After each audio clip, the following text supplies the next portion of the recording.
स्वाभाविक है, लोकतंत्र की इस प्रक्रिया में हर एक राजनीतिक दल सक्रिय भूमिका अदा करता है। जनता को समर्पित विपक्ष कार्यक्रम पेश करता है।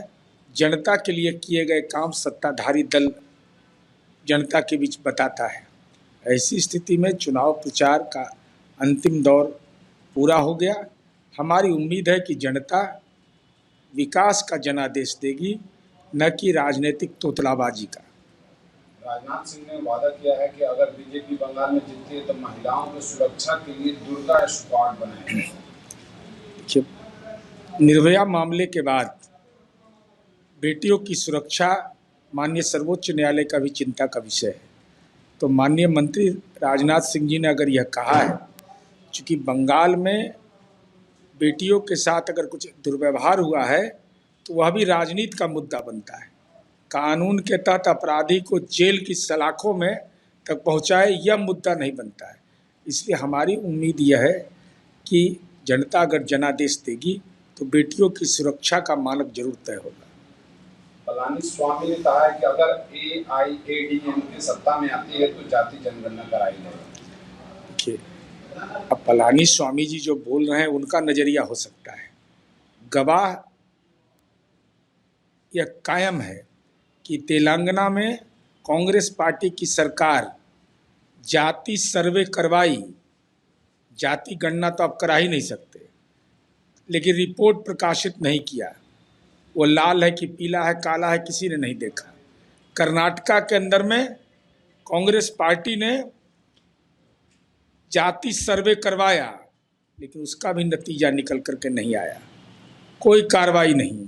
अरे जाति सर्वे तो हम करवाए, रिपोर्ट प्रकाशित करवाए और सारे तथ्यों को जनता की अदालत में पेश कर कल्याणकारी कार्यक्रम भी बना दिया। अब तो सामाजिक आर्थिक जनगणना राष्ट्रीय स्तर पर हो, इस संदर्भ में केंद्र सरकार ने अपनी नीति तय की है।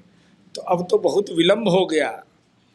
स्वामी जी, ये तो सब कुछ बंटाधार होने के बाद आपका यह निर्णय अगर घोषणा हो रहा है, यह जनता के बीच केवल भ्रम फैलाना, इसका कोई औचित्य नहीं है। केजरीवाल की अर्जी खारिज होने के बाद आम आदमी पार्टी ने दिल्ली सीएम की टिप्पणियों पर हाईकोर्ट के रवैये पर सवाल उठाया। देखिए, न्यायिक आदेश में या न्यायिक टिप्पणी पर कोई राजनीतिक सवाल उठाने का किसी को अधिकार नहीं है। लेकिन आजकल नया दौर में नया फैशन है, जो जुडिशियरी का कमेंट होता है, जो बहुत सारा लिखित नहीं होता है, लेकिन उस पर भी लोग अपना मंतव्य देते हैं। अब यह न्यायिक मामला है, न्यायिक प्रक्षेत्र का मामला है। ट्रंप ने ईरान के खिलाफ यूएस युद्ध के आगे रास्ते को लेकर मिले जुले संकेत दिए। पश्चिम एशिया में जो युद्ध की स्थिति पैदा हुई, यह युद्ध हुआ, उसमें अमेरिका, इजराइल, ईरान, यह एक ऐसा त्रिकोण बना जिससे दुनिया दहशत में आ गई। पेट्रोलियम उत्पाद के गंभीर संकट अनुत्पादक देशों को होने लगा। तो हमारी तो उम्मीद यह है कि भारतवर्ष की नीति रही है, हम महात्मा बुद्ध के रास्ते पर चलने वाले हैं, गांधी के रास्ते पर चलने वाले हैं। संवाद करिए और पश्चिम एशिया के इस संकट का समाधान करिए। आपके राज्य की खबरें, आपके शहर की खबरें सबसे पहले जानने के लिए देखते रहें अमर उजाला। चैनल को सब्सक्राइब जरूर कर लें और पाएं हर अपडेट।